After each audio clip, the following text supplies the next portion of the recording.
kama moja ya hatua kubwa za serikali katika kutekeleza sera ya taifa ya elimu na mafunzo ya mwaka 2014 toleo la 2023. Pia ni sehemu ya utekelezaji wa dira ya taifa ya maendeleo 2050 ambayo katika nguzo ya 3 inayozungumzia uwezo wa watu na maendeleo ya jamii imeainisha vipaumbele kadhaa ikiwemo jamii iliyoelimika, yenye ujuzi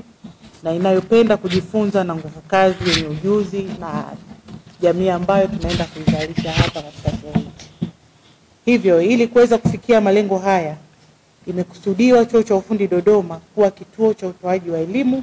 ya ufundi bora hapa nchini. Napenda kusisitiza tena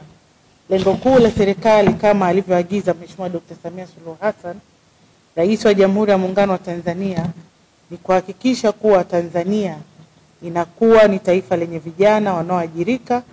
kwenye masoko ya ndani ya kimataifa kwa kuwa na ujuzi na umahiri uliotokana na matumizi ya teknolojia zinazochochea ubunifu na ushindani. Hivyo, Chuo cha Ufundi Dodoma kitatoa fursa kwa vijana ili waweze kupata mafunzo na elimu ya ufundi itakayowawezesha kupata ujuzi na stadi za kazi zitakazowawezesha kuajiri